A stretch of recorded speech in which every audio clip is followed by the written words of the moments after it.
जिसे भी अभी और आने वाली पीढ़ियों के लिए इस ग्रह पर जीवन की फिक्र है, उसे इस खतरे की घंटी को सुनना होगा। दुनिया भर में मधुमक्खियां कम हो रही हैं। वैज्ञानिक कहते हैं कि अगर मधुमक्खियां नहीं रहेंगी तो इंसान का वजूद भी नहीं रहेगा। सोचिए, अगर धरती से मधुमक्खियों का नामोनिशान मिट जाए। ये सुनकर आपको थोड़ा अजीब लग सकता है, लेकिन इसकी पुष्टि खुद अल्बर्ट आइंस्टाइन जैसे महान वैज्ञानिक ने की थी। उन्होंने कहा था, अगर मधुमक्खियां धरती से गायब हो जाती हैं तो मनुष्य के पास जीवन जीने के लिए केवल 4 साल होंगे। आप भी सोच रहे होंगे कि आखिर मधुमक्खी पर हम किस तरह से निर्भर करते हैं कि उसके खत्म हो जाने पर हमारा अस्तित्व भी कुछ ही साल का रह जाएगा। तो बने रहे हमारे साथ इस वीडियो में, जहां हम बताने वाले हैं कि क्या होगा अगर मधुमक्खियां खत्म हो जाएं। ब्रिटानिका की रिपोर्ट के अनुसार दुनिया में मधुमक्खियों की लगभग 20,000 प्रजातियां हैं। मधुमक्खियां एक इम्पॉर्टेंट पॉलिनेटर होती हैं, लेकिन अफसोस की बात है कि दुनिया भर में सभी प्रकार की मधुमक्खियां घट रही हैं। दुनिया भर में कई तरह के अनाज और पौधे मधुमक्खियों से पॉलिनेट होते हैं। मधुमक्खियां खाने का 1/3 भाग पॉलिनेट करती है। ऐसे में अगर मधुमक्खियां खत्म हो जाएं तो हमारे लिए भोजन की भारी समस्या पैदा हो जाएगी।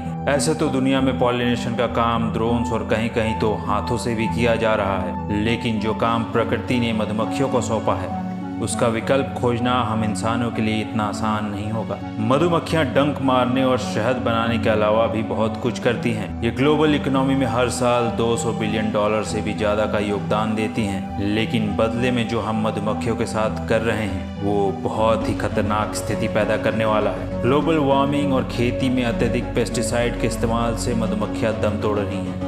मधुमक्खियों से आज दुनिया भर में लगभग 100 प्रकार की फसल से हम 7 अरब लोगों का लगभग 90% खान पान जुड़ा है, और इन फसलों का उपजने का मूल कारण केवल यह मधुमक्खियां हैं, जो लगभग 70% पॉलिनेशन का भार अकेले उठाए हैं। एक फूल से दूसरे फूल का मिलन कराने की यह प्रक्रिया, जो आखिरकार एक फल के रूप में खत्म होती है, इन मधुमक्खियों की ही देन है। इस हिसाब से अगर दुनिया की आखिरी मधुमक्खी भी मर जाती है तो उसके 3 महीने के अंदर ही फल और अनाज की पैदावार इतनी कम हो जाएगी कि चारों तरफ हाहाकार मच जाएगा। मधुमक्खियों के ना होने का सीधा असर फसल की पैदावार उत्पादन में भारी गिरावट के तौर पर देखने को मिलेगा। टमाटर, सेब, बादाम और कॉफ़ी जैसी कई ऐसी फसलें हैं जो मुख्यतः मधुमक्खी के पॉलिनेशन पर निर्भर करती हैं। हमारे रोज़मर्रा में काम आने वाले सूखे मेवे जैसे कि बादाम, काजू को उगाने में यह मधुमक्खियां सबसे अहम भूमिका निभाती हैं। दुनिया की सबसे बड़ी बादाम उगाने वाली कंपनी, जिसका व्यापार $बिलियन में है, वह पूरी तरह से इन्हीं मधुमक्खियों पर निर्भर है। अफ्रीका में मधुमक्खियों के पॉलिनेशन से उगाई जाने वाली काजू की मात्रा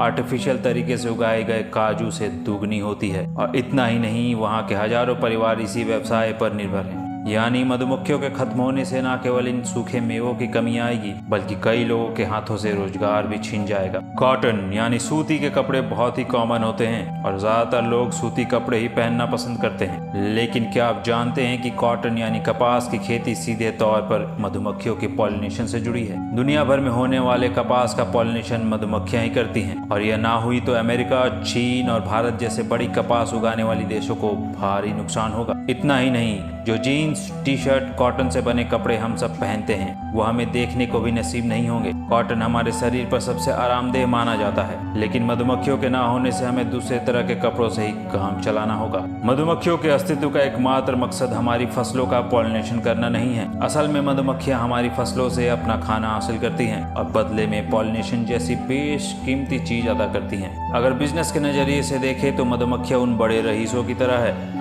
जो $0.50 के बिल पर $10 टिप देते हैं। हमें इसके लिए इनका शुक्रगुजार होना चाहिए। मधुमक्खियों की तादाद जितनी कम होगी, फल और सब्जियों की उपलब्धता उतनी ही कम होगी और कीमतें उतनी ही ज़्यादा। अगर हमें अच्छा और साफ सुथरा खान पान चाहिए तो हमें मधुमक्खियों को भी वैसा ही खाना मुहैया कराना होगा। अगर मधुमक्खियों के पास पर्याप्त साफ सुथरा खाना नहीं होगा तो जाहिर है हमारे लिए भी फल और सब्जियों का घाटा होगा।